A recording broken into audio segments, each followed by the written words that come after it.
Perfeito, muito obrigado. Então, a partir de agora a gente está gravando, João Vitor. Peço imensas desculpas aí, que só o seu não será gravado, então vai para o YouTube depois, mas vamos continuar agora com a Gabriela. Gabriela, te aviso quando faltarem 5 minutos aí. A palavra está contigo.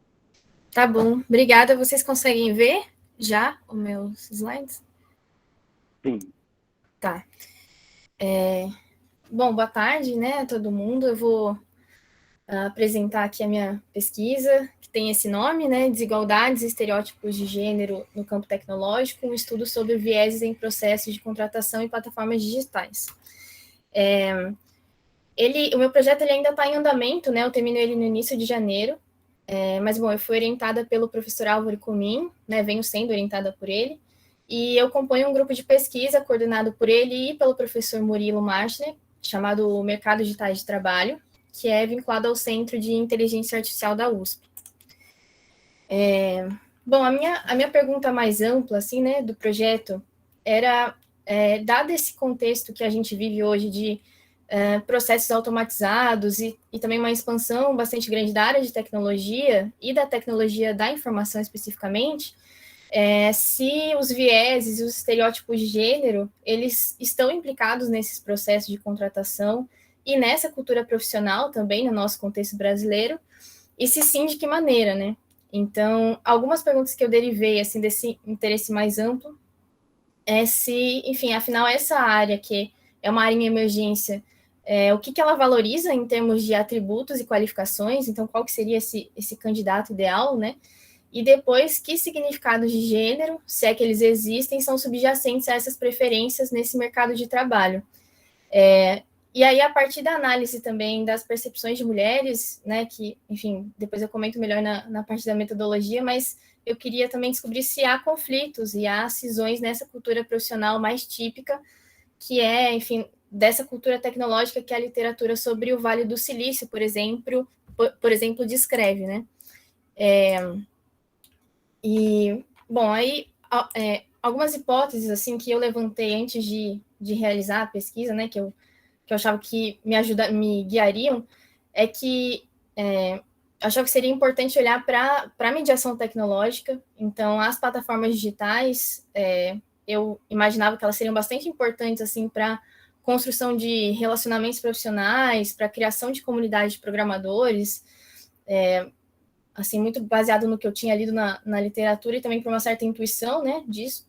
E, ao mesmo tempo, um alerta importante que eu encontrei na literatura também é que as plataformas digitais e os sistemas de inteligência artificial que automatizam fases do processo de contratação e tudo mais, essas novidades, elas, apesar de serem importantes e transformadoras, elas não suprimem de uma vez por todas os antigos critérios e estereótipos que existem na construção de relações e de reputação, né?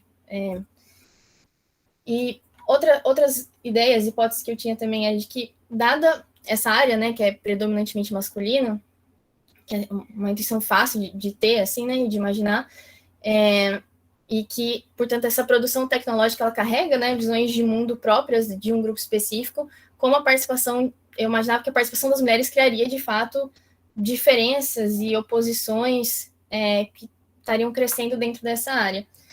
E, por último, assim, que eu fui para o campo pensando é que, como existe um certo hype, assim, né, um crescimento assim da importância do discurso da diversidade, que seria importante eu tentar olhar a realidade por trás desse discurso, né? Então, como que a ideia de fit cultural, cultura empresarial, esses termos, essas coisas, eles às vezes servem para reproduzir uma velha ideia de que, no fundo, se busca contratar os iguais, né? E aí uma literatura mais tradicional, assim, sobre construção de relações profissionais, de identidade profissional ainda vale nesse sentido, né? De que algumas coisas permanecem.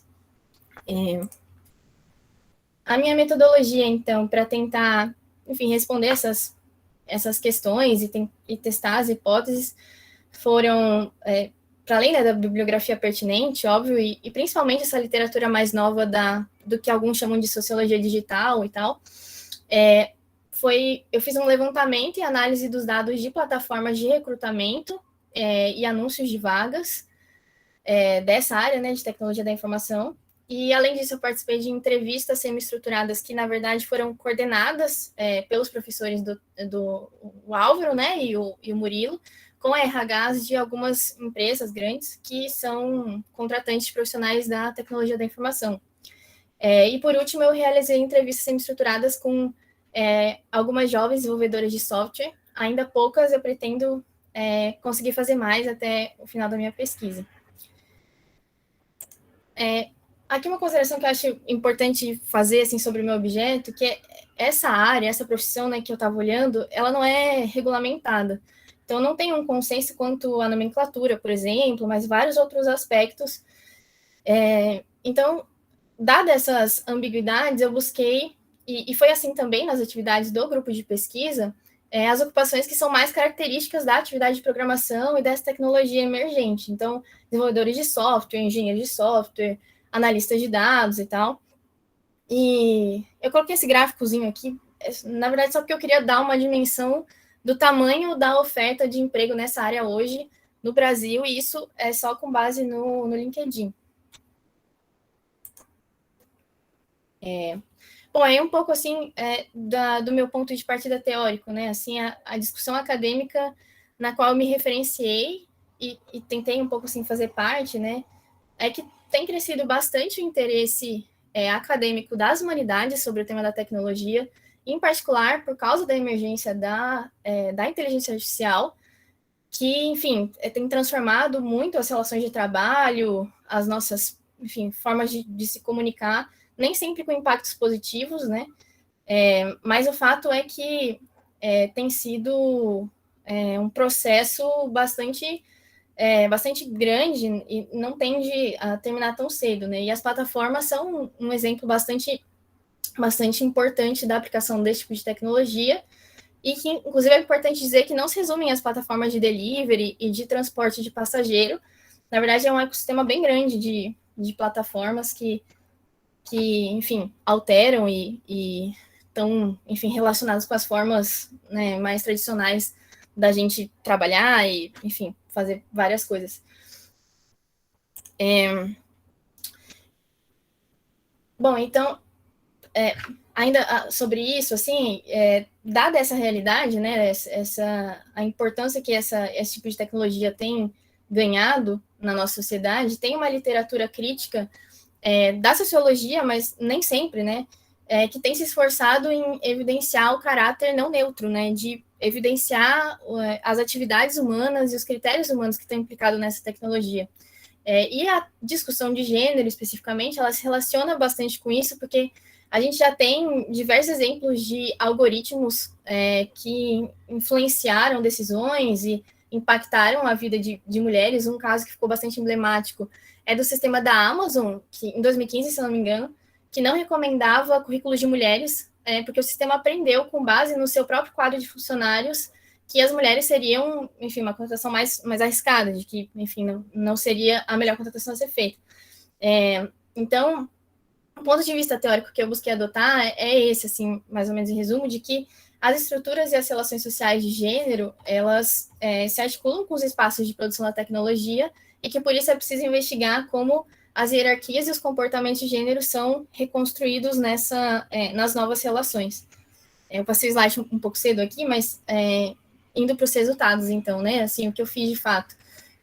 As entrevistas com os RHs, elas ajudaram a entender um pouco, assim, a relação entre humano e máquina, e deixaram um pouco claro de que ainda não é o caso de uma substituição dos humanos pelas máquinas, né, e que as grandes decisões, elas são dos líderes dos projetos das empresas ainda, mas, em contrapartida, existe, sim, uma adoção de plataformas que usam IA, mais de uma, assim, né, para auxiliar em fases do processo. Então, seleções de currículo, entrevistas, treinamentos, testes de competência. E aqui eu quis pegar só alguns exemplos de um banco de dados que a gente está criando sobre esse ecossistema de plataformas, e para cada uma dessas funcionalidades que eu coloquei aqui, existe, assim, um oceano de plataformas de recrutamento de talentos, bots que fazem entrevista para poupar o RH disso, digamos assim, teste de competência, as que fazem anúncios de vagas ou que buscam CVs na internet, plataformas para engajar ou então para a formação continuada dos funcionários. E aqui eu considero mais polêmica, que são essas de teste de comportamento e testes emocionais, mas que são bastante usadas também, cada vez mais, assim, né? E eu coloquei um asterisco nas empresas dos RHs que a gente entrevistou, que eles disseram que eles usam, né? Gabriela, mais 5 minutos, tá? Tá, vou rapidinho aqui. E aí, olhando assim para os sites das plataformas, eu percebi que é muito recorrente o lema da eficiência na contratação, né? Então, essas plataformas, elas se vendem dizendo que elas servem basicamente para poupar tempo, recursos e diminuir o risco de uma má contratação. E a solução que elas vendem, então, é justamente automatizar parte do processo e também uma promessa de eliminação dos vieses humanos, né? Então, uma certa promessa de imparcialidade também.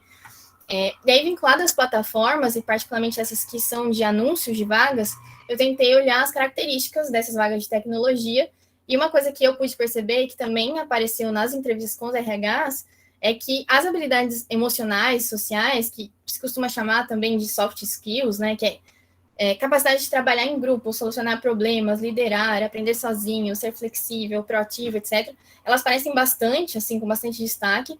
E as hard skills, que chamam, né, que seria o conhecimento de linguagens computacionais e frameworks, elas são indispensáveis, é claro, mas o diploma tem importância moderada, assim, na contratação, o que é diferente, né, bastante diferente de áreas mais tradicionais. Então, vale mais o seu GitHub e as suas experiências com projetos e tudo mais. E esse gráfico eu fiz com base em quase 200 anúncios de vagas na área de TI, e eu busquei com o programinha as palavras que aparecem com maior frequência nesse banco de dados, para conseguir ter um pouco a noção desse vocabulário, né? Aqui eu coloquei só algumas imagens, assim, dos sites dessas plataformas para, enfim, mostrar um pouco como elas se apresentam, assim, também na estética, né? E essa segunda parte do projeto, então, comentando agora, ela ainda está em andamento, mas eu quis, de certa forma, comparar essa cultura típica, assim, né, que eu pude entender um pouco, em parte olhando para os processos de contratação, as plataformas, os anúncios, e, óbvio, pela literatura também, né, que trata disso, apesar de ser predominantemente americana e tem uma lacuna razoável para o nosso caso, mas bom, eu busquei mais ou menos comparar isso com as percepções e as vivências das mulheres que estão, de fato, atuando na área aqui no Brasil. E as minhas entrevistadas, elas tinham um perfil semelhante, assim, jovens, recentes na área, formadas na área, que atuam em startups. Eu fiz perguntas sobre trajetórias, qualificações e experiências com machismo, e todas elas tinham coisas para me dizer, assim, relatos de assédio, de chefes, de colegas, insinuações machistas, obstáculos adicionais para conseguir promoções e tudo mais. E sobre o debate de machismo e igualdade, o mesmo debate sobre ética, elas me disseram que são ainda bastante ausentes, apesar da gente achar que, enfim, talvez fosse uma preocupação mais ampla hoje. Elas me disseram isso e, apesar de uma visão geral, assim, que corrobora essa impressão, né, que qualquer um tem sobre a área de tecnologia, as pressões, obstáculos que para as mulheres, elas, enfim, também dizem que vale a pena, porque é uma área em ascensão, né, tem oportunidades e tudo mais, e que também uma coisa importante, eu perguntei sobre se existe uma relação assim, de comunidade entre os desenvolvedores e, enfim, né, dentro da profissão, e elas disseram que sim, que é muito forte, principalmente, né, essa comunidade virtual, assim, uma relação bastante de compartilhamento. Isso é uma coisa que o Castells falava sobre a cultura hacker, né, há um tempo atrás, mas que o que faz diferença é a solidariedade entre as mulheres e que isso ajuda a atravessar as dificuldades do cotidiano, né. Então, as minhas considerações finais, as que eu arrisco fazer, né, até aqui, é que existe um marketing bastante forte envolvendo as plataformas digitais e a inteligência artificial, de modo geral, como solucionadoras de muitos problemas, mas um potencial que não pode ser ignorado é que as ferramentas reproduzem desigualdades também, né, ou podem, enfim, é importante ter uma preocupação com isso, e que, nesse sentido, uma abordagem ética da IA, que é uma coisa que vem crescendo muito, ela é importante, mas hoje, muitas vezes, esses esforços não vão muito longe, e acaba reforçando uma noção equivocada de que tecnologia boa é tecnologia imparcial, né? E quando, na verdade, o melhor talvez fosse a gente admitir que os vieses e os preconceitos eles estão impregnados nos dados e nos humanos, né, que escrevem códigos, senão as relações de gênero, de raça, de classe, elas acabam se tornando um ponto cego nos processos de inovação tecnológica. Então, como escreveu esse autor, né, o Lipton, É dessa forma que características como liderança e originalidade, a chamada soft skills ou fit cultural e tal, essas virtudes supostamente neutras acabam por disfarçar discriminações raciais e de gênero. E aí, por fim, retomando aquele ponto positivo, né, que apareceu nas conversas com as desenvolvedoras, parece sim haver um crescimento das comunidades, inclusive brasileiras, voltada para as mulheres na tecnologia. E nesse último slide, eu coloquei algumas imagens desse summit que eu participei em setembro, do Programaria, que é uma comunidade de mulheres programadoras que oferecem cursos, mentorias, etc. E esse encontro reuniu mais de 2.500 participantes, e a atração principal delas foi a Timothy Jabru, que foi uma funcionária da Google, liderança do time de ética, e que foi demitida em 2020 depois que escreveu um artigo que criticava uma certa metodologia de IA, né? E ela acabou se tornando uma referência para o debate crítico da tecnologia e tudo mais. E estava presente, assim, como uma grande atração. Bom, aqui as minhas referências bibliográficas, e é isso. Eu falei super rápido, porque fiquei com medo de não dar tempo. Mas, obrigada. Parabéns, então, Gabriela. Imagina, foi ótimo, deu para compreender tudo, não foi super rápido, não. Parabéns pela apresentação. E vou passar a palavra agora, então.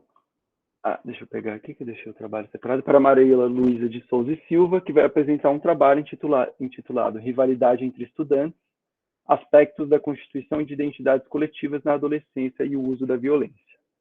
A palavra está contigo, Maria Luísa. Oi, pessoal, boa tarde. Gostaria de agradecer a presença de todos aqui. Como o Eduardo disse, o título da minha iniciação científica né, Rivalidade entre Estudantes, Aspectos da Constituição de Identidades Coletivas na Adolescência e o Uso da Violência. Eu tive como orientadora a Bruna Gise, e essa pesquisa foi um estudo de caso sobre uma rivalidade entre duas escolas públicas de ensino médio de um mesmo bairro da cidade de São Paulo. Para essa apresentação, eu dei nomes fictícios para as escolas. Foi a Escola Estadual Hermeto Pascoal e a Escola Estadual Helena Meireles. Essa é uma cena da briga mais recente que entrou na conta da rivalidade estudada. Foi em novembro de 2018 e ela invadiu uma das principais avenidas da cidade. Quando eu soube dessa briga, eu senti muita necessidade de investigar esse que para mim se mostrou um fenômeno muito interessante, porque quando eu tinha uns 10, 11 anos de idade, meus primos que estudaram em uma dessas escolas, eles contavam histórias sobre como eles tinham medo de utilizar o uniforme na rua e serem identificados pelos rivais, né, pela escola rival. E eu fiquei pensando, nossa, as brigas daquela época ainda aconteciam em pleno 2018. E a partir desse interesse, eu montei o projeto dessa pesquisa com minha orientadora, com o objetivo de compreender sociologicamente o fenômeno da rivalidade, como essa relação mobiliza a construção de identidades coletivas que se perpetuam de geração em geração. Para tanto, eu tive que construir esse objeto de maneira teórica, que me direcionou para uma abordagem relacional desenvolvida pelo Charles Tilly, e também investi em uma investigação empírica. Diante disso, a construção teórica do objeto foi um momento essencial para essa pesquisa. Essa construção seguiu uma discussão sobre as abordagens relacional e substancialistas. A especificidade da abordagem relacional é que ela tem como objeto de estudo as transações e a dinamicidade das relações. Assim, o foco é a relação e não os indivíduos ou a estrutura. Dois conceitos de Charles Tilly foram cruciais para compreender o fenômeno da rivalidade, das identidades coletivas e o uso da violência. Foram os conceitos de fronteira social e ritual violento. A fronteira social é o limite simbólico que separa espaços sociais, diferenciando grupos que cultivam uma identidade coletiva interna e se relacionam, e que esses grupos se relacionam ai, meu Deus, me confundi aqui. Enfim, grupos que cultivam uma identidade coletiva interna e se relacionam intra e intergrupos, desenvolvendo valores, representações e memórias compartilhadas. Esse gráfico é a representação do próprio Tilly sobre a dinâmica de grupos. Então, a gente teria o grupo X, o grupo Y, uma fronteira social. O grupo X, ele se relaciona entre eles mesmos, relações dentro do grupo Y, e eles se relacionam entre si. Já o ritual violento é considerado um tipo de violência coletiva pelo Tilly, que apesar do caos aparente, tem seus atores bem coordenados e seguindo um roteiro com um resultado delimitado e previsível. A abordagem teórica, a pesquisa teve a sua parte de investigação empírica. Para ela, eu realizei entrevistas com ex-alunos e professores das escolas e também realizei uma análise de conteúdo encontrado na internet sobre as escolas e a rivalidade. Para realizar as entrevistas com os alunos e professores, eu pedi a autorização das escolas. Apenas uma autorizou e a diretoria de ensino responsável pelas escolas rejeitou a proposta de entrevistar os estudantes atuais. Assim, as entrevistas foram feitas apenas com professores da Escola Hermeto Pascoal e ex-alunos de ambas as escolas. Além disso, a busca por entrevistados seguiu a estratégia bola de neve. Como eu já conheci estudantes de uma das escolas, eles possibilitaram meu contato com outros ex-alunos, criando redes de contato. Também busquei possíveis voluntários em grupos de bairro do Facebook, porém tive grandes dificuldades, pois algumas pessoas não levavam a sério o tema da pesquisa. No total, foram entrevistadas 16 pessoas, sendo 14 delas ex-alunos ou professores da Escola Estadual Hermeto Pascoal. Eu considero que tal diferença tenha ocorrido, pois essa foi a única escola, de fato, a autorizar as entrevistas, e meus contatos de ex-alunos também eram de lá. Além das entrevistas, eu acabei buscando na internet grupos, comunidades, blogs e páginas sobre as escolas e a rivalidade. Ademais, o campo virtual é relevante para o caso, já que os confrontos físicos são agendados via redes sociais.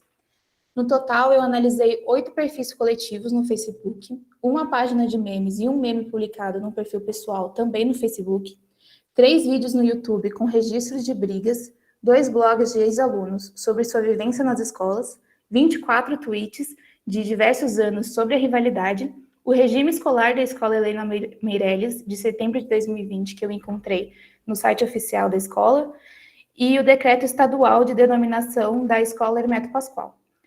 Parte desse material analisado será mostrado ao longo da apresentação dos resultados.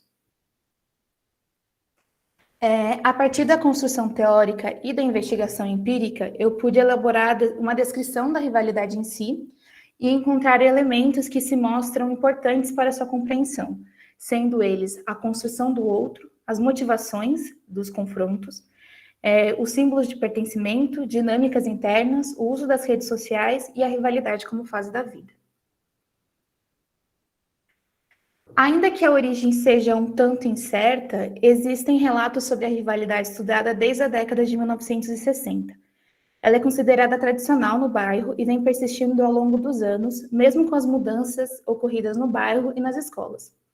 Antigamente, por exemplo, as escolas eram consideradas escolas de bairro, ou seja, seus estudantes eram vizinhos, eles moravam no entorno da escola. A partir da década de 1990, sendo uma característica bem marcante atualmente, as escolas são consideradas de passagem, ou seja, seus estudantes vêm de bairros mais periféricos em busca de uma educação de maior qualidade. Outra mudança sobre a rivalidade é que atualmente os estudantes têm agendado brigas pela internet, na passarela do metrô que conecta os dois lados do bairro. Esses confrontos, então, eles nem sempre fizeram parte da rivalidade, dessa relação, mas hoje é um motivo de preocupação das escolas, que acabam contatando a ronda escolar, seguranças do metrô e seguranças dos shoppings anexados à estação, todos esses agentes para conter as brigas. Um elemento importante para a compreensão desse fenômeno é a construção do outro. Ter um contato com os ex-alunos de uma escola foi possível perceber como o rival é construído por meio de histórias, boatos, percepções sobre a qualidade do ensino das escolas. Como esses elementos, eles fazem parte não só da construção do outro, mas também da construção de si. Ao lado, eu apresento exemplos dessa construção nas falas dos entrevistados, em especial sobre boatos de 2 imagens lendárias da rivalidade, que seria um aluno do Hermeto que um dia bateu em várias pessoas ao mesmo tempo, e que é uma briga que era relembrada, e uma aluna do Meirelles, que era conhecida como Rottweiler. Um outro elemento é a motivação dos confrontos. Ela não é exata e ela varia de acordo com a narrativa e com a geração que está contando, mas envolvem situações que foram consideradas fúteis pelos entrevistados. Ciúmes e formação de casais foram motivos que foram comumente levantados por eles. Além disso, segundo alguns entrevistados, muita gente nem sabe exatamente por que são rivais da outra escola, mas que em algum momento pode existir uma briga e é importante que a pessoa escolha um lado. A briga de 2018, retratada no início desta apresentação, por exemplo, tem um motivo incerto e construído por meio de boatos que varia de acordo com o lado que a história é contada. Ele pode ter acontecido porque alguém da Armeto jogou ou uma bolinha de papel ou uma garrafa d'água em alguém do Meirelles. Pode ter sido por um acúmulo de provocações realizadas no ambiente virtual e também brigas por relacionamentos amorosos. Também é preciso observar os símbolos de pertencimento e identificação em jogo. O uniforme das escolas é um item marcante para a rivalidade. A partir das suas cores, cada escola possui um mascote e um apelido pejorativo. Os entrevistados ex-alunos, eles recordaram das suas preocupações ao vestirem o uniforme e serem reconhecidos pelos rivais na rua. Mas também alguns ex-alunos da década de 60, eles escreveram um orgulho de vestir o uniforme da escola em um tom muito nostálgico. Maria Luísa, mais 5 minutos, tá? Ok. Parte do questionário da entrevista abordou os grupos internos das escolas. Os estudantes das escolas identificaram diferentes grupos internos que possuíam um conflito entre si, mas que também eram muito fluidos. Algumas pessoas fazem parte de mais de um grupo e mantêm amizade com pessoas de diferentes grupos. Essas dinâmicas internas mostram como os dois grandes grupos, né, Escola 1 e Escola 2, são também muito heterogêneos. O uso das redes sociais foi um elemento muito citado pelos entrevistados. Eles não só utilizam as redes para agendar as brigas, mas para produzir memes sobre as escolas, sobre a rivalidade e criar páginas de relacionamento como correios elegantes para os estudantes das duas escolas flertarem. Então, há uma dimensão da relação entre os estudantes dessas duas escolas. Por fim, alguns entrevistados relacionaram a rivalidade a um momento específico da adolescência, criando um sentido sobre a sua vivência como estudante, sobre a própria adolescência e a diferença entre rivalidade violenta e saudável. Foi muito comum, né, justificarem a rivalidade como coisa de adolescente. E para eles, para os entrevistados, competições fazem parte dessa faixa etária bem específica. E, de certa forma, uma rivalidade pode ser saudável. O que a torna não saudável seria o uso da violência. A partir dessa pesquisa, pude concluir que a rivalidade estudada pode ser vista como uma relação. O que está em jogo é a ativação e a desativação de uma fronteira social construída a partir da relação entre os estudantes, uma relação construída por meio de um processo constante que envolve uma transação intra- e intergrupos, de valores sobre o que é uma boa escola, o que é um bom estudante, uma boa equipe e o que torna um estudante corajoso. Nós nos deparamos aqui com uma relação entre dois grupos, uma relação dinâmica que varia entre total inatividade para troca de ofensas, agendamento de confrontos, uso da violência e também para interações de flerte e diversão. Essas foram as referências que eu utilizei e é isso. Muito obrigada. Obrigado, Maria Luísa. Parabéns pela apresentação também. Parabéns pela pesquisa. Inclusive, tivemos aqui o privilégio de contar com a tua orientadora, professora do Departamento de Sociologia, Bruna Giz. Agradecer a presença dela também. Obrigado, Bruna. E vamos passar para a nossa última apresentação da mesa, então, que é do José Lucas Miranda Dávila e Costa, que vai apresentar um trabalho intitulado Instituto Ana Rosa, um estudo sociológico do acolhimento de jovens. Com você, então, José Lucas.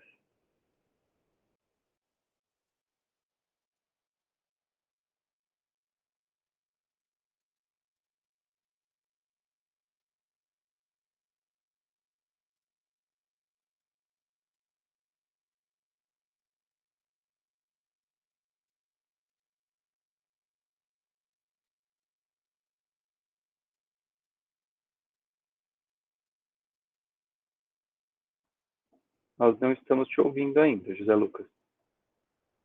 Não sei se você já liberou o microfone aí.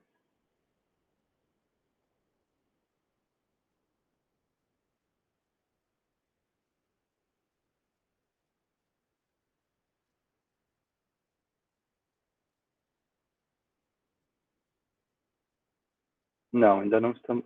Agora a sua apresentação entrou, mas não estamos te ouvindo ainda.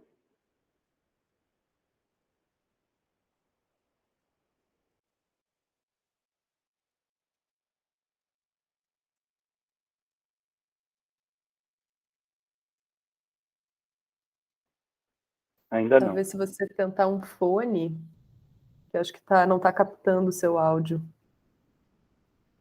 Às vezes também sair e entrar na sala de novo funciona, mas vamos ver se o fone funciona antes.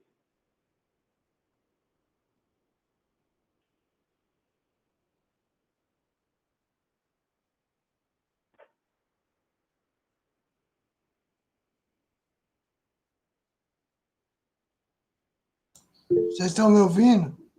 Agora sim, perfeito. Boa tarde. Eu vou apresentar aqui.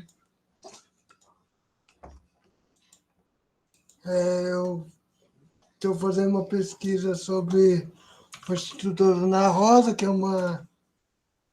uma instituição para jovens e adolescentes em situação de abandono, que hoje em dia se encontra ainda na Vila Sônia, que foi fundada em 1874. Curiosamente, na mesma época da Lei do Ventre Livre. Ela foi fundada pela dona Ana Rosa de Araújo, que queria deixar como herança queria ter como herança doar seu dinheiro para instituições de caridade, daí ela doou seu dinheiro para. Daí quem foi o responsável foi o Barão de Souza Queiroz, que era senador na época. E aí recebeu, para construir espaço, recebeu dinheiro das instituições mogianas e da Companhia Ituana de Trem, as instituições. E hoje, esse instituto passou por várias transformações. No começo, só recebia adolescentes e só tinha cursos técnicos, com tapeçaria, marcenaria, e só recebiam ajudantes meninos, jovens meninos. Antigamente ficava lá no centro da cidade, só que daí ele veio para Vila Sônia em 1954. E, enfim, essa foi uma introdução. Meu objetivo de pesquisa é conhecer como o desenvolvimento do Instituto, como ele se modificou ao longo da história, a relação com a urbanização da cidade de São Paulo, e também falar não só do Instituto, falar da questão da punição de jovens em situação de abandono, que principalmente são jovens negros e pobres, e da periferia. Esse discurso de que, como se desenvolver esse discurso de que um jovem abandonado é, perdão pela expressão que eu vou falar, vagabundo, entre aspas, um delinquente. Eu fui investigando, eu estudei um pouco alguns artigos do Foucault, eu li Foucault, eu li o texto do Silvio Almeida sobre o racismo estrutural, que fala como o discurso do racismo é justificado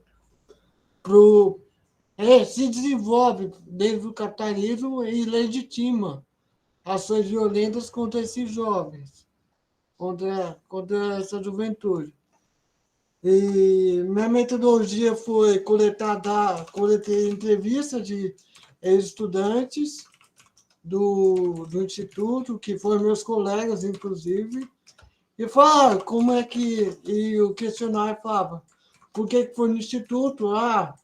Porque minha mãe não tinha que trabalhar, não tinha de me deixar, e o que gostava mais do Instituto, tipo, tinha bastante coisa no Instituto, brinquedoteca, parque, e também eu investiguei 3 códigos de menores, o código de 1927, que fala um dos primeiros códigos de menores do Brasil que trata da questão da infância. Eu achei que curioso, que no Código de Menores, para começar, tinha um discurso mais científico, mais tipo de como que a criança abandonada era uma normal, sabe? Precisava ser... Não tinha nenhum caráter pedagógico, era só um caráter de médico, medicinal, de que a criança tinha que ser internada num depósito, uma criança dita abandonada. Daí depois eu estudei o Código de Menor de 79, que foi fundado, não por acaso, em plena ditadura militar, que está totalmente relacionado com a criação da FEBEM, que, que eu li, que o caráter do discurso menor do Código 79 é muito mais punitivista, tinha um caráter muito mais punitivo, de que um jovem abandono é simplesmente um delinquente que deveria ir para a FEBEM, não possibilitava o jovem ter uma defesa. Era um adulto julgando a trajetória do jovem, julgando o jovem. E daí eu estudei o código, daí depois eu estudei o ECA, que tem um caráter, que é o atual Estatuto da Criança e do Adolescente, que tem um discurso mais pedagógico, preventivo, da criança ter direito à saúde, à habitação. Eu comparei com o contexto histórico. Eu fiz uma relação com cada código está relacionado com um momento histórico e político. O Código de 27 no contexto de República Velha, final no governo do Washington Luiz, ainda tinha várias limitações. O Código de 1970 era um código durante a ditadura militar, e também com 70 já estava com o advento do liberalismo. Daí surge, não coincidência, o discurso populista penal mediático, que eu também investiguei na minha pesquisa. Enfim, a bibliografia, os resultados.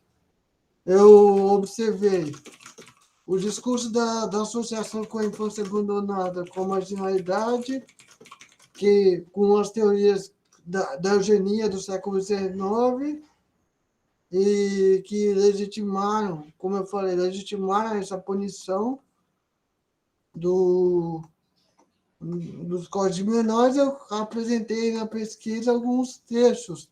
Eu comparei como cada texto, para cada termo, cada texto, cada código se distingue radicalmente, vendo como tem uma diferença radical. E eu pretendo continuar essa pesquisa, analisando mais, fazendo mais visão bibliográfica mais detalhada sobre o Código de Menores, aprofundando a questão racial, que foi, por enquanto, ainda não foi tão detalhado. Ainda eu vou aprofundar mais esse tema da questão racial, dentro do texto aqui em Mbembe, Clóvis Moura, enfim, de vários autores que debateram a questão racial conectado com o punitivismo, que é inseparável. Raça, classe, se falam de punitivismo e gênero, é impossível separar. Que, como se sabe, a maioria dos jovens em situação de abandono e mostra por isso são negros e periféricos.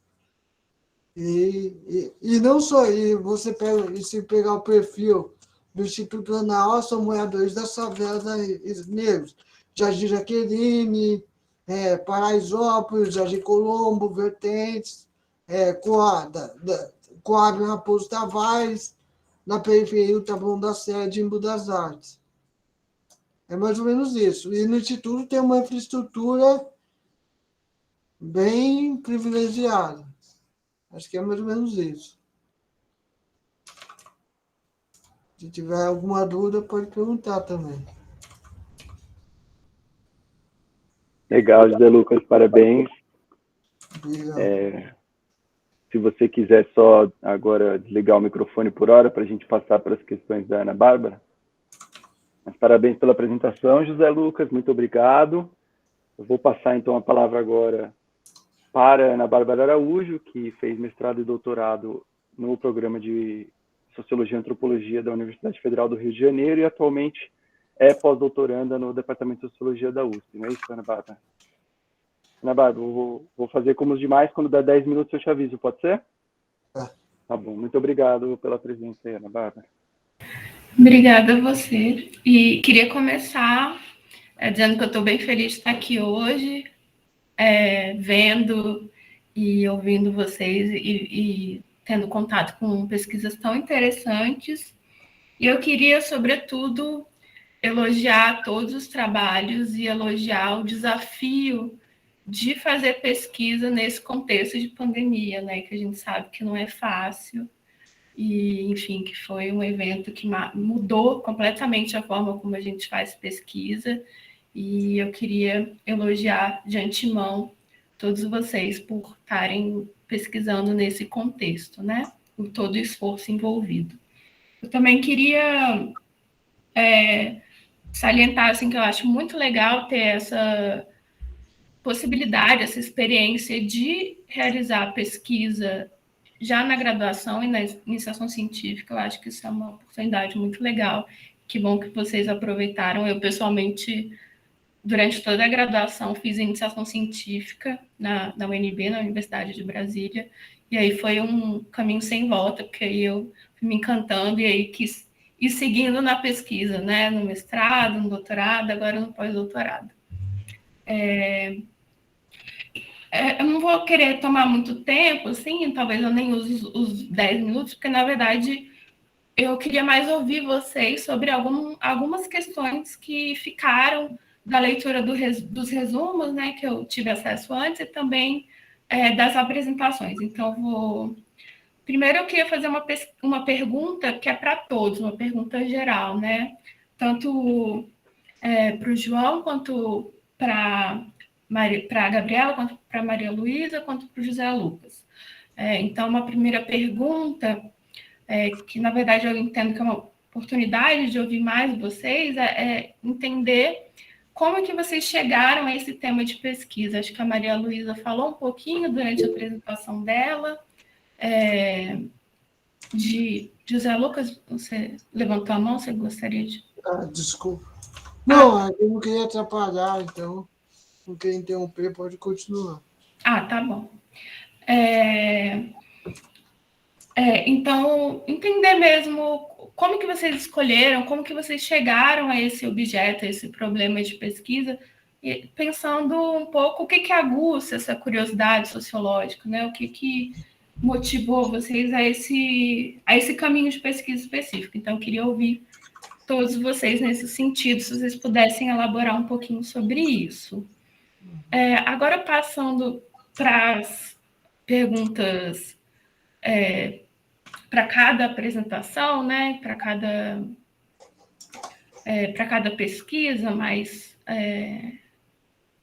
de forma mais específica, né, eu vou começar pela ordem aqui das apresentações.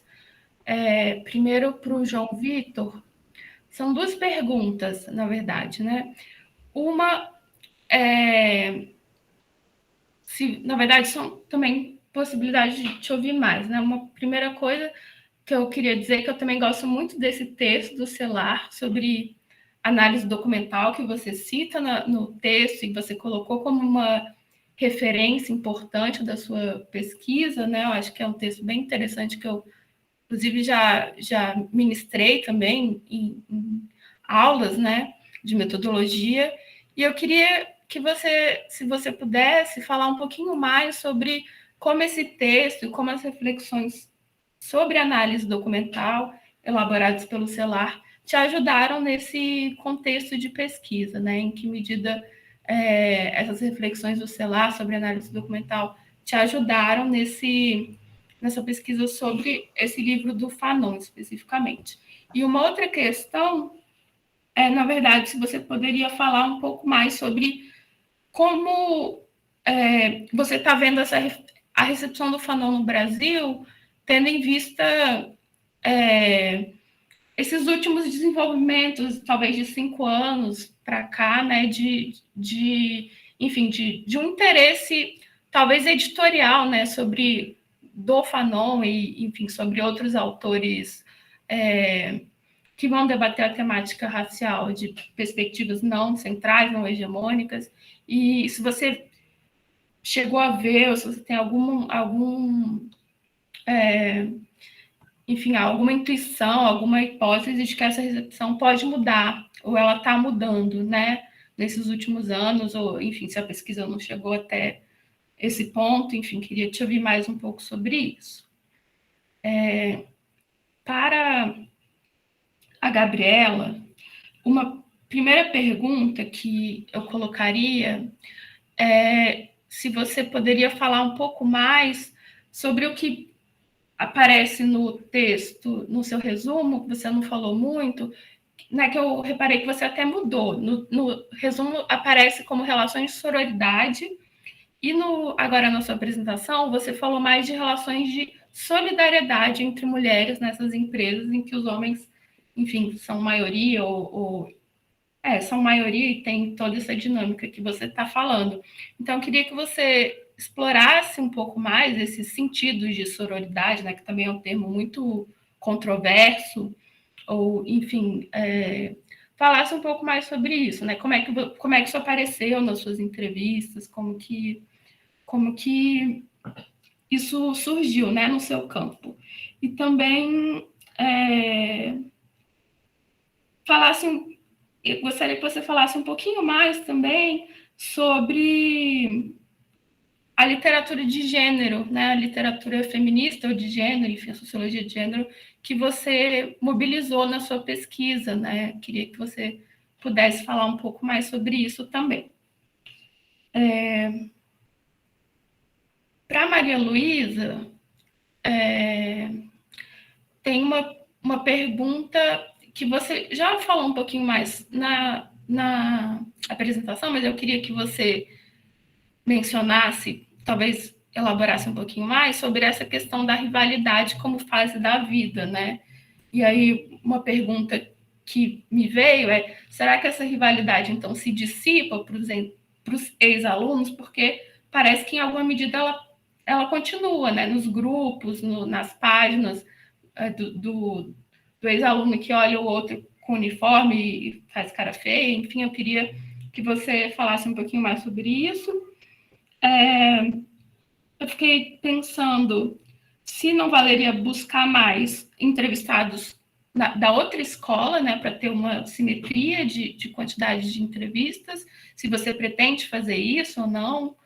E uma outra questão, gostei muito dessa abordagem histórica que você faz, que apareceu mais na apresentação do que no resumo, de falar como é que essa rivalidade foi mudando ao longo do tempo, achei bem interessante. E uma última questão é em que medida, uma vez que tem uma relação de sociabilidade muito, parece, né, muito, muito bem estabelecida entre as duas escolas, entre os estudantes das duas escolas, e até casais, né, interescola, eu fiquei pensando em que medida talvez o conceito de fronteira simbólica fosse também útil para a sua pesquisa e não só de fronteira social. Eu sei que, né, na abordagem do Tilly tem uma ênfase em aspectos simbólicos, mas eu não sei se talvez esse conceito, por exemplo, essa mobilização das fronteiras simbólicas pela Michelle Lamont, de alguma forma, poderia te ajudar. Enfim, é uma questão mesmo, não sei se isso apareceu na sua pesquisa. E, finalmente, para o José Lucas, já estou terminando, eu gostei muito que, na sua apresentação, você falou mais sobre o Instituto Ana Rosa, né? Porque, no resumo, isso apareceu um pouco, quer dizer, apareceu pouco, né? Você fala mais sobre os códigos que vão mudando, né? E os códigos para essa... os códigos de proteção ou de punição, né, da juventude, como que isso vai mudando, né? Então, eu gostei muito que você falou mais sobre isso na apresentação, acho que é um ponto bem interessante de buscar essa história e como é que esse instituto vai mudando, né, e vai se consolidando ao longo do tempo. Você já falou também que uma coisa que me pareceu, lendo o resumo, que poderia ser melhor explorada, que é justamente essa relação de raça, né? Mas você falou que é uma coisa que você ainda pretende desenvolver mais. E aí, nesse sentido, eu tenho uma indicação de literatura que talvez possa te ajudar, né? Que tem uma colega, minha amiga, colega de doutorado, que é a Juliana Vinuto, que está até citada na pesquisa da Maria Luísa, mas pelo texto de metodologia, né, que tem um trabalho incrível, sobre o sistema socioeducativo, né? Então, tanto a tese de doutorado, quanto acho que já no mestrado, ela já discutiu um pouco essa questão. Pode Então, repetir, por gentileza, o nome, por gentileza. Juliana Vinuto, eu vou escrever no chat também para ficar mais fácil. Mas então é isso, gente. Queria agradecer mesmo e ouvir vocês um pouquinho mais e de novo, dar parabéns pelas excelentes pesquisas. Muito obrigado pelas questões, Ana Bárbara. Vamos fazer uma rodada de volta, então. Infelizmente, a gente não tem mais muito tempo, temos aí mais 10 minutos. Como eu disse, tem uma certa... A gente pode tentar passar um pouquinho, acho que não vai dar tanto problema, mas existe um certo limite aí de tempo que a gente tem que respeitar por conta das próximas mesas que acontecem em seguida, né? Então, gostaria de passar, pode ser na ordem inversa das apresentações, ou vocês querem manter? Vamos manter a mesma ordem, acho que é melhor, né? As questões foram na mesma ordem, acho que é melhor. Então, que tal 3 minutos, 4 minutos para cada um, pode ser? Vocês acham que dá tempo? Beleza. Então, vamos começar com o João Vitor. João Vitor, 4 minutos aí para você. Eu aviso quando acabar. Perfeito, Eduardo. Bom, em primeiro lugar, eu gostaria de agradecer a Ana, né, pelas questões que ela colocou. Eu vou tentar responder elas aqui dentro do tempo. Em relação a como eu cheguei nesse tema de pesquisa, né, na verdade, a minha formação foi muito baseada no marxismo, né, desde antes de entrar na universidade, então sempre tive muito contato com o marxismo.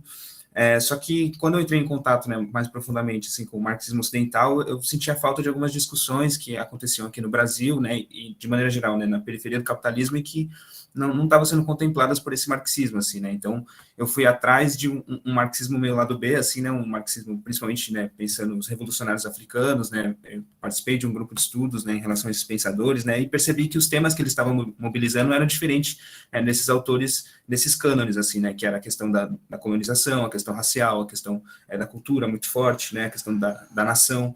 Então, a partir desses temas que eu fui mobilizando, lapidando e chegando no Fanon, assim, né, praticamente. Bom, em relação à análise documental do CELARD, foi fundamental, assim, né, eu tive uma dificuldade no começo da pesquisa, né, por ser uma pesquisa de caráter teórico, assim, né, de como que eu ia, na verdade, utilizar o método, né, e pensar, na verdade, né, o que eu procurei fazer é tentar pensar os Condenados da Terra como uma fonte documental mesmo, assim, né, como se fosse um documento, né, e a partir disso, não só analisar as estruturas internas do texto, né, mas eu também queria entender, isso me ajudou muito, né, ou seja, procurar saber mais sobre a Guerra da Argélia, né, entender que, por exemplo, o livro era fruto de uma disputa política, né, do Fanon em relação a setores, né, nacionalistas que estavam ali disputando, no fundo, né, a conjuntura, me ajudou, na verdade, a entender melhor o livro, assim, né, não só isso, mas também peguei o livro do Davidson sobre a vida do Fanon, então entender pontos biográficos também, então foi importante, assim, né, para entender, por exemplo, buscar saber que na França ele teve contato com tais autores, né, e aí, a partir daí, traçar as influências do Fanon para partir de um marco teórico específico, que é o marxismo, né, mais especificamente o Hegel francês, né, então, toda a recepção do Hegel na França, tudo isso foi importante, assim, né, para eu ter um melhor domínio sobre a obra do Fanon, assim, né, de maneira geral. Então, foi essa estratégia que eu busquei fazer, né, tentar ler, né, o livro como um documento. E, por fim, em relação à recepção do Fanon no Brasil, realmente, assim, né, até quando eu comecei a pesquisa, até nesse momento, né, que não faz tanto tempo, foi em 2019, praticamente, se falava pouco de Fanon, né, e como vem crescendo isso, né, quer dizer, teve um boom editorial gigantesco, né, e justamente a questão é essa, né, o Fanon tem sido, em certo sentido, institucionalizado, e eu tentei entrar justamente no ponto que é mais polêmico dele, assim, né, que é mais espinhoso, que é essa questão da violência, e que às vezes é deixado para trás, assim, né? Quer dizer, esse Fanon que está sendo discutido é muito mais o Fanon de Pele Negra, Máscaras Brancas, né? Um Fanon que vem através dos estudos culturais, né, decoloniais, e eu tenho tentado mirar nesse ponto, nessa pedra do sapato, assim, né? Que é um ponto mais polêmico que ele tem, assim. Enfim, é mais ou menos isso que eu tinha para dizer, e é isso. Obrigado. Legal, João Vitor, obrigado. Passo a palavra para a Gabriela agora, então. Agradecer também as perguntas.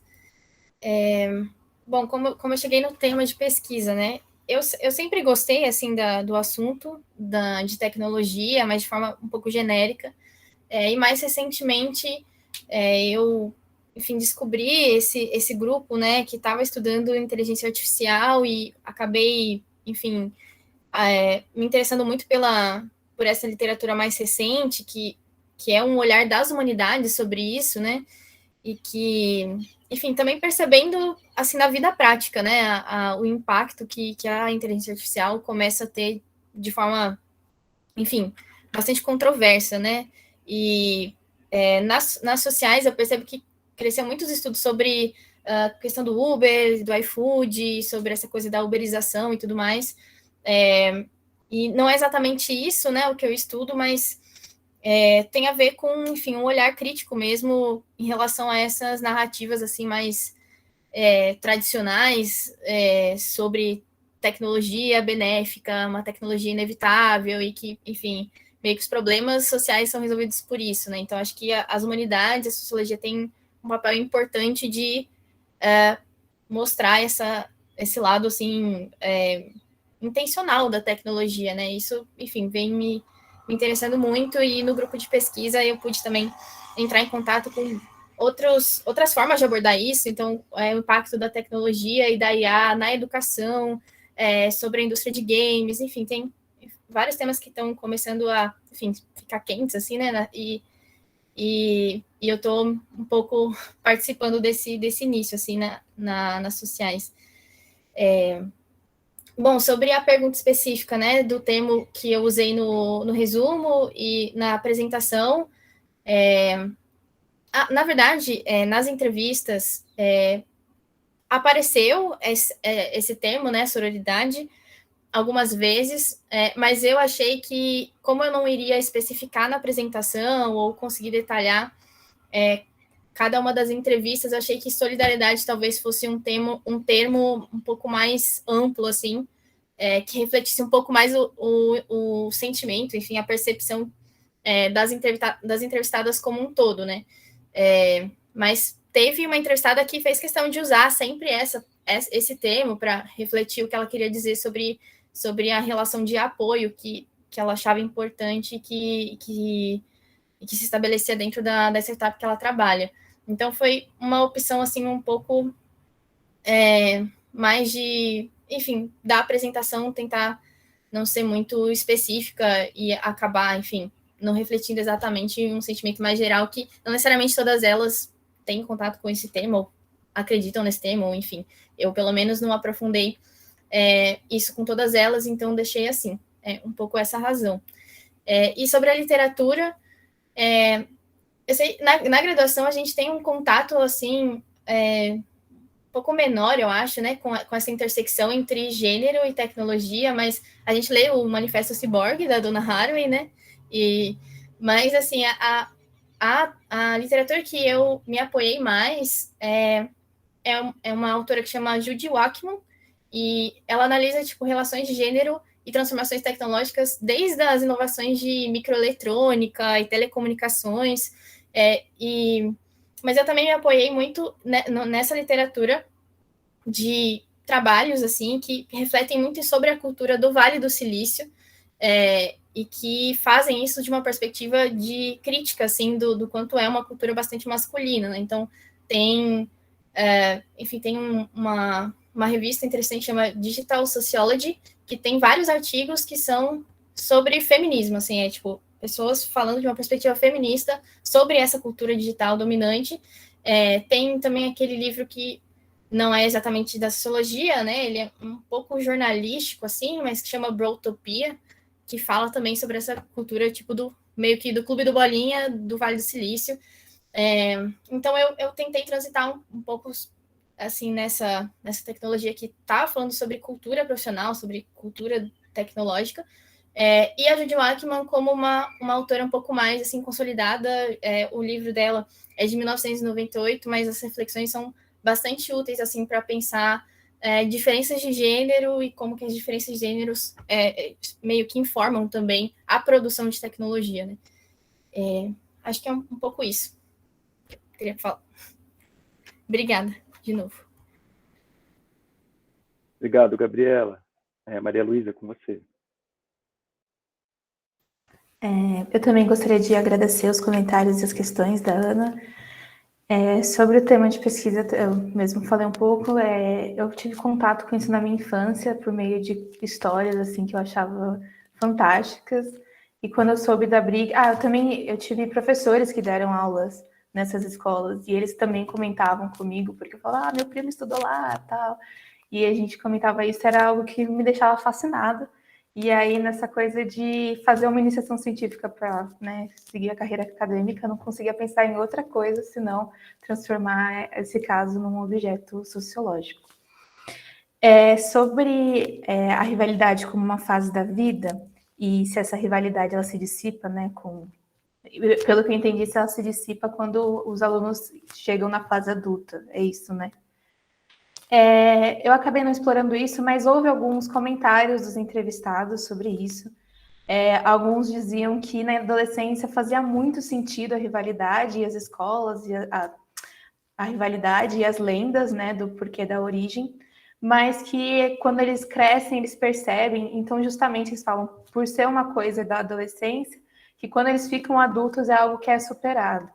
Porém, existiam casos, alguns relatos, de que, mesmo na apresentação, eu apresentei um tweet, só que eu não pude descrever muito por causa do tempo, de uma pessoa falando, mesmo eu saí da escola faz anos, mas eu vejo gente com uniforme e tal, e a cada olhada torta que eu dou, ou uma professora que eu entrevistei, que foi ex-aluna, e disse que tinha receio de dar aula na outra escola, na escola rival, porque ela tinha ainda essa percepção sobre a violência, sobre os conflitos que aconteciam. Então, eu acho que é algo que dá para ser explorado. Eu tenho também essa vontade de explorar ainda mais esse caso e me aprofundar nele, porque eu acho ele muito interessante e tem muitas coisas que podem ser discutidas por meio dele. Isso também entra na entrevista com pessoas da outra escola. Foi bem difícil, na verdade. O método Bola de Neve, ele tem as suas limitações, e a minha limitação foi conseguir ter contato com pessoas de outras escolas que também me pudessem dar outros contatos, né? Então, foi uma dificuldade, mas que, quem sabe, eu consiga superar quando eu for, né, me manter nesse tema. E sobre a apresentação histórica que você disse que eu não inseri no resumo, foi também mais por uma questão de espaço, e também agora na apresentação eu também não pude contar tantos detalhes maravilhosos que eu descobri durante as entrevistas, principalmente com as estudantes. Eu acabei entrevistando ex-alunos tanto da década de 60, 70 e 80, então elas têm, assim, muitas coisas para contar sobre como que era, e você vai vendo o pessoal de 90, existe todo eu não diria evolução, mas toda uma trajetória, essa rivalidade, e é muito interessante mesmo. E eu pude só dar uma palhinha aqui na apresentação. E sobre o conceito de fronteira social, na verdade, eu não conheço o conceito de fronteira simbólica que você trouxe. E eu até gostaria de pedir para você escrever o nome da autora. Eu entendi que é Michelle Lamont, mas eu não sei escrever, né? Parece ser francês. E, na verdade, eu usei o conceito do Chile, porque ele fala também sobre a fronteira social, que essas fronteiras elas possuem mecanismos. Então, mesmo que existam a relação entre os grupos, é algo previsto também no conceito dele, e que na verdade a fronteira que marca a rivalidade, ela poderia ser ativada ou inativada, né, dependendo das situações. Então, às vezes, um olhar torto no metrô, ou um meme, que isso aconteceu, um meme no Facebook, e isso acaba gerando um aumento dessa fronteira, uma evidência dessa fronteira, e aí os conflitos acontecem. Mas que essa fronteira, ela percebe a possibilidade de relações entre pessoas de grupos diferentes. Mas acho que é isso. Eu queria agradecer também o conceito, que eu vou dar uma olhada para, quem sabe, né, juntar ou melhorar, não sei. Mas é isso. Muito obrigada.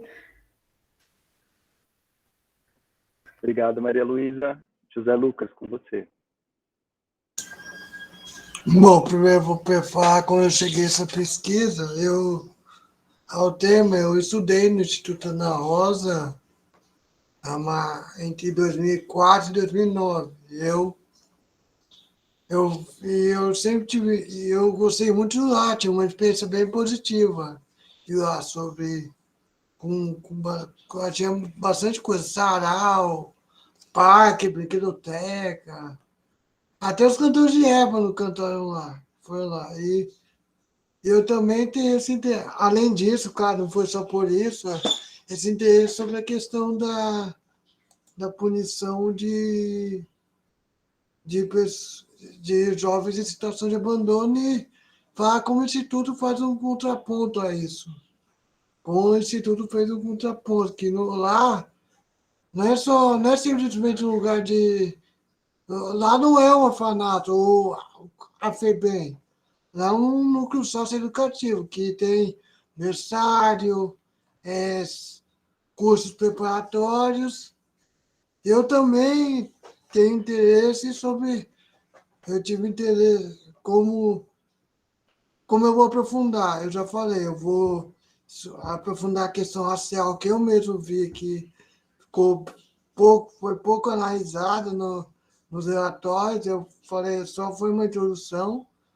Eu pretendo, como eu já disse, aprofundar muito mais daqui para frente. E resolver, assim, mais ou menos isso. Além disso, eu também tive. Não, é isso, mais ou menos. Acho que é isso. Desculpa, é que eu estou meio nervoso, então. Imagina, José Lucas, acho que todos ficamos nessas experiências primeiras de apresentar trabalho, né? Não só as primeiras, né? Continuam. Se acostumem, pessoal.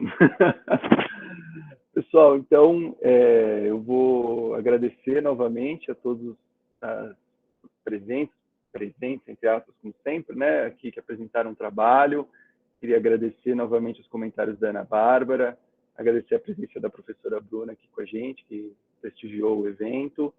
E queria também, como a Ana Bárbara, ressaltar a importância da pesquisa de vocês, né? Ela comentou o contexto de pandemia, o desafio que isso colocou para qualquer um fazendo pesquisa, e além disso queria ressaltar também o contexto político do país e o quão importante as pesquisas, a relevância das pesquisas que vocês fazem, e esperamos que esse tenha sido um espaço que incentive vocês a continuar com a pesquisa, avançar na pesquisa, continuar com essa missão importante que temos aí. Então, parabéns novamente pela qualidade dos trabalhos. E é isso, pessoal. Obrigada. Obrigada, pessoal. Boa tarde. Parabéns, pessoal. Boa tarde. Tchau, gente. Parabéns de novo.